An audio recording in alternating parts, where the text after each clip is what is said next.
et merci de nous retrouver pour ce nouveau fil rouge sur Via Occitanie. Derrière moi, le 2e régiment étranger d'infanterie, installé à Nîmes depuis 1983, nous autorise à franchir leur grille. Comment, ici, aujourd'hui, se déroule la journée type d'un légionnaire?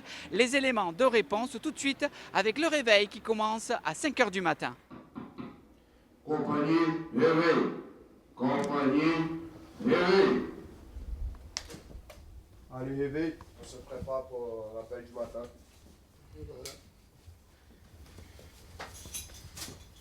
C'est toujours très important qu'un légionnaire soit rasé et il soit carré à partir des premières minutes de leur journée. Ça représente l'image du légionnaire d'être propre, d'être en train d'essuyer ses anciens et en train d'avoir et passer une bonne image. Normalement, un légionnaire se lève vers 5h, 5h30 du matin, ça dépend si on est pris par service ou pas. Et à 6h du matin, il faut que les légionnaires soient prêts pour l'appel du matin, puis 8h le rassemblement. Pour la compagnie, gagne! Appel par section, repos. Appel, c'est très important en fait pour la compagnie. Première chose, c'est pour contrôler tous les légionnaires est-ce qu'ils sont bien rentrés au régiment. Et deuxième chose, il y a les consultants, les légionnaires, tout ça, qui vous consulter, qui ont mal à la tête, mal à pied, tout ça, qui vous les consulter. En fait, ils marquent sur les billets d'appel. On a un billet d'appel comme ça. Et les gens qui vous consultent, ils marquent sur la feuille. Et comme ça, je suis en courant, comme ça, je peux envoyer le cahier là-bas aux infirmeries. Et si un légionnaire manque à l'appel? Je compte jusqu'à 3 jours, comme il est mon compte. Normalement, après le troisième jour, c'est le cadre permanent qui gère. Est-ce que lui, il est vraiment déserté ou il doit être toujours présent au régiment? Toi, tu vas faire le hall du club en bas et les douches et les toilettes qui sont en bas. C'est bon? Allez, fire. Toi, ici le couloir, c'est bon? Oui. Et l'escalier. Toi, douche. Là, ce matin, on a attaqué les corps et compagnie. C'est-à-dire, on a 2 légionnaires par section que je désigne chaque tâche qu'il doit faire. Il y a un qui nettoie la partie, tout ce qui c'est toilette, douche. Les autres ils vont nettoyer tout ce qui c'est les bureaux de chaque section, de capitaine ou A2, adjoint. Pourquoi c'est si important l'hygiène pour un légionnaire? Parce qu'on garde toujours la propriété de la compagnie, parce que ici c'est comme leur maison.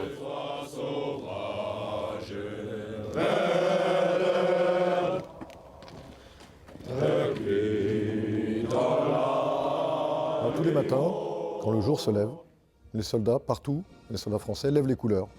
Dans toutes les garnisons, dans tous les camps, en opération extérieure, on monte les couleurs. Donc la symbolique, c'est de rappeler à chacun l'importance des 3 couleurs sous lesquelles il s'est engagé. Nous avons des légionnaires, donc des étrangers, mais qui sont venus servir la France. Ils sont sous commandement français. Donc cette levée des couleurs, elle vient leur rappeler que leur engagement n'est pas neutre, ce ne sont pas des mercenaires, ce sont des soldats qui sont au service de la France, dans une unité qui est commandée par des officiers français et qui respectent les règlements de toutes les unités de l'armée française. 1, 2, 3.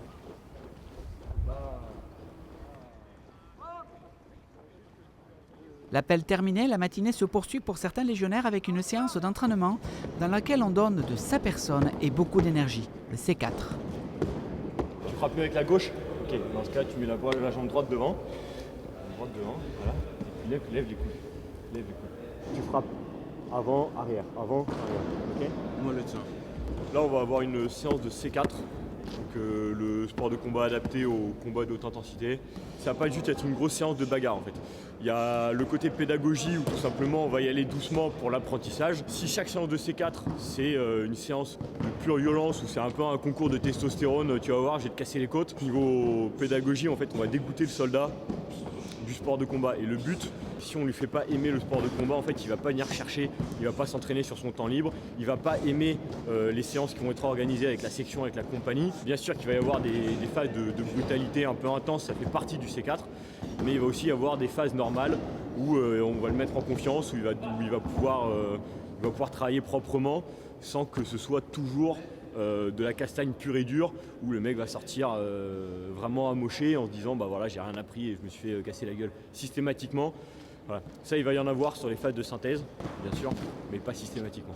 Pendant que certains continuent leur entraînement au combat obligatoire pour tout nouveau légionnaire, d'autres s'initient à une formation, elle aussi essentielle, le montage et démontage du FN Minimi. Si la culasse n'est pas là sur le Minimi, la arme elle est neutralisée. Je regarde dans ma chambre, est-ce qu'il y a des munitions ou non. S'il n'y a pas de munitions, tout simplement, je vais l'accompagner vers l'avant. C'est une arme individuelle. Donc chaque légionnaire, chaque militaire, il doit savoir comment il faut démonter, remonter et utiliser ses armes. Voilà. Ça a l'air d'être compliqué d'expliquer quand même. Oui, non, c'est vu qu'on est à la Légion, on parle des langues Légion, donc eux ils sont tous légionnaires. Et donc c'est pas compliqué non plus parce qu'on a des langues Légion, donc ça va. Il y a des gens qui parlent moins français, mais quand même avec la dièse, ils arrivent à comprendre. Voilà. Et c'est le cas du soldat Crécius. Sa facilité d'assimilation et d'exécution étonne même son instructeur. Pièce de manœuvre, canon, cylindre de gaz, bipied. On dirait que vous avez fait ça toute votre vie? Non, j'ai fait l'armée chez moi, mais ici c'est facile.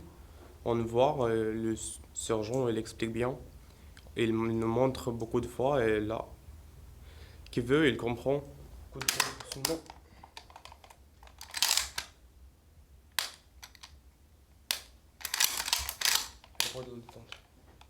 C'est un légionnaire qui sont vraiment motivés d'apprendre quelque chose de nouveau. Donc lui, mon camarade qui est juste à côté, il m'a impressionné en fait. Avec le démontage et remontage, qu'est-ce qu'il a fait. Avez-vous des questions jusqu'à maintenant? Donc jusqu'à là, c'est bon pour vous? Ok, le balle il commence à lâcher un peu. Mais jusqu'à 1000 mètres, il touche très bien, pas de souci. Nous laissons nos soldats terminer leur cours pour prendre un peu de hauteur avec l'apprentissage de la descente en rappel. Nous sommes sous les toits de la 13e compagnie de 2e RUI avec une vue magnifique sur la ville. On n'est pas là pour en profiter, on est là pour travailler à la prévention du vide. C'est un exercice de rappel haut de 21 mètres qui est assez simple. Il faut se mettre sur la corde, contrôler que tout est bien équipé puis descendre. Ça permet de travailler la résilience et justement la confiance de l'ami qui nous assure en bas. Si on n'a pas la confiance aux camarades qui sont à côté de nous, le travail des militaires est compliqué. Voilà. Allez, suivant. C'est parti. Et si on a peur, on peut refuser? Dans tous les cas, on ne peut pas refuser. C'est impossible. La seule chose qu'on peut faire, c'est dire j'ai peur. Et là, je mets la main sur son épaule, je dis aie confiance en moi. C'est bon? Oui, madame. Excellent, c'est parti. Et là, donc, il est tout à fait assuré. Attention, voilà. On apprend le dépassement de soi. Si un jour, on se retrouve dans un bâtiment en opération, on a un mousqueton puis on vieille corde, on pourra se dire ah, j'ai vu ça, j'ai fait ça quand j'étais en compagnie. Je pourrais peut-être le faire. Je pourrais descendre, je pourrais sauver mon camarade. Et là, ça va être compliqué parce que vous êtes resté assuré. Donc là, vous n'allez pas aller bien loin. Comment on fait maintenant? Je descends sur la marche et... Eh ben, démerdez-vous maintenant. Maintenant, vous êtes tout seul. Comment on fait? T'as pas, attention, celui de gauche. Comment on fait maintenant? Je vais essayer de me mettre en mon Et là, c'est un bon exemple. C'est un bon exemple de vérifier son équipement. Là, il n'y a pas de faute. Mais il restait accroché. Maintenant, je vais laisser un petit moment se débrouiller tout seul. C'est pédagogique, c'est bien. Voilà. Comment on fait? Allez, allez, ça grimpe, ça grimpe. Allez, démerdez-vous, on y va. Allez, ça monte, ça monte, ça monte. Qu'est-ce qui s'est passé? Je suis resté assuré. Donc il y a une sécurité pour pas tomber pendant qu'on s'assure. Et je l'ai laissé accroché au début de ma descente. Maintenant je vais essayer de faire les choses bien. Non, vous n'allez pas essayer, vous allez les faire. Exactement comme le dit le lieutenant. Cette fois, c'est la bonne. Allez, prêt? Prêt. On y va, jusqu'au bout. Allez, petite poussée comme ça. Allez, petite poussée. Hop là, attention aux fenêtres. Là on voit bien quand même qu'on est en sécurité. À chaque fois il y a un sergent qui vérifie le matériel avant qu'on se mette à descendre.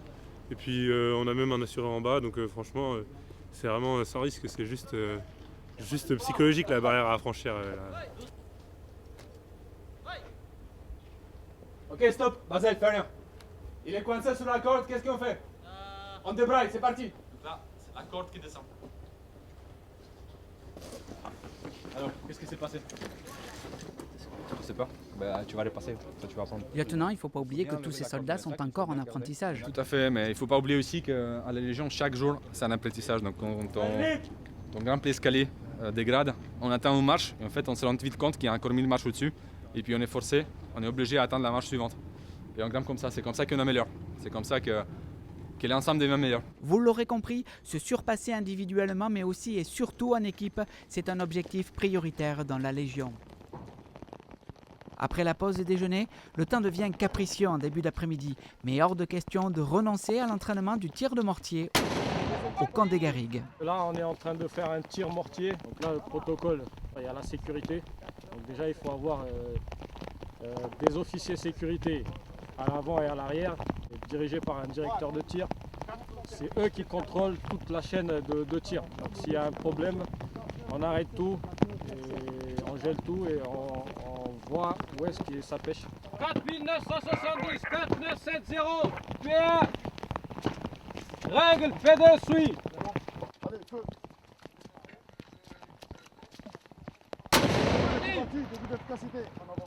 C'est des vrais mortiers, comme vous pouvez le voir, là on va tirer, attention les oreilles. Mais par contre là, ici on tire avec des obus d'exercice. Là maintenant on tire environ 1,5 km, 2 km. En temps de crise on peut tirer jusqu'à 5 km et demi, voire 6 km. En fait, en gros, en général, la difficulté qu'on a, en fait, c'est surtout au niveau des barrières des langues.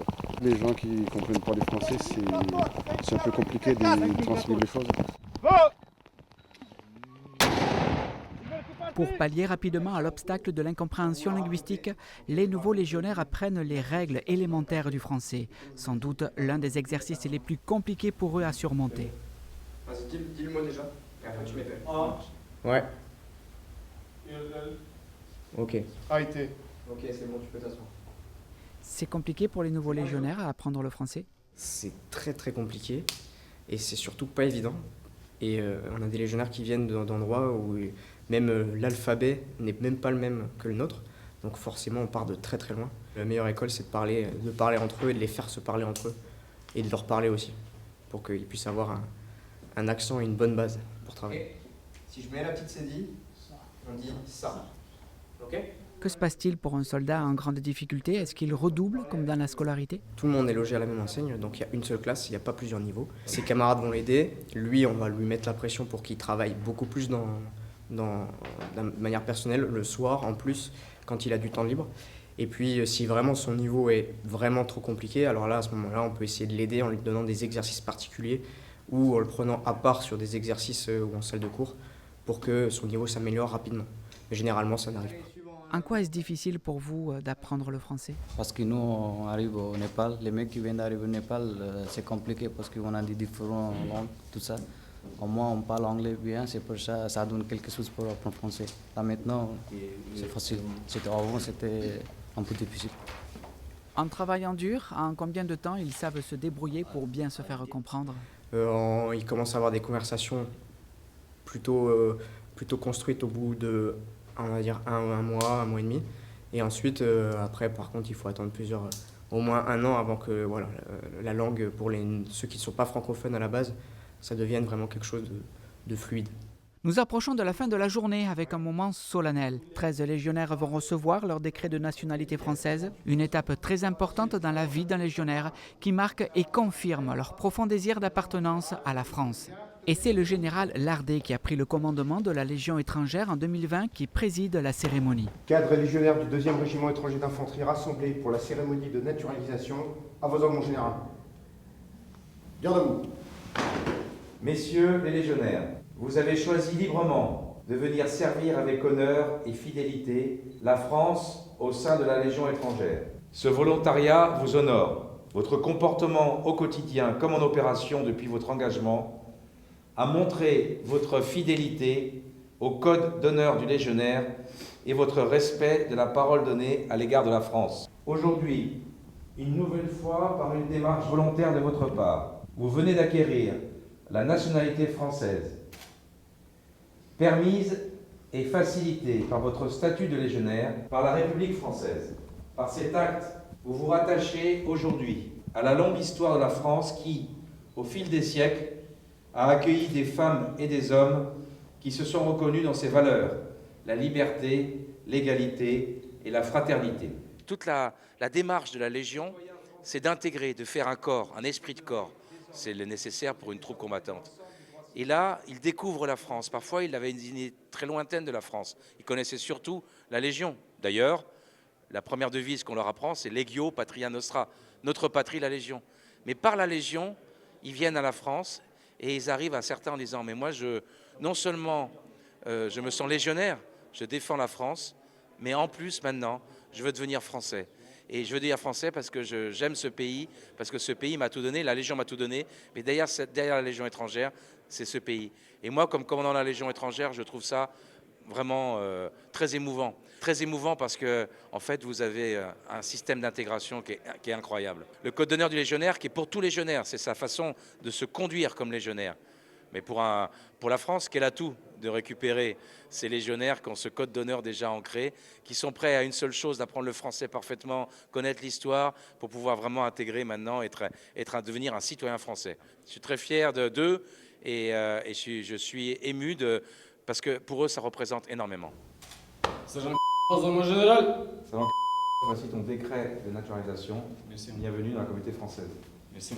C'est vraiment un très bel pays qu'il me donnait beaucoup dans mes 6 ans de contrat. Du coup, je peux dire que je suis vraiment heureux de devenir français. C'est vraiment un très bel pays que je veux protéger. Ça fait 10 ans que je suis à la Légion. La France m'a donné une nouvelle chance, donc du coup, je l'ai saisie. Je la remercie. Je suis très content d'avoir eu ma naturalisation.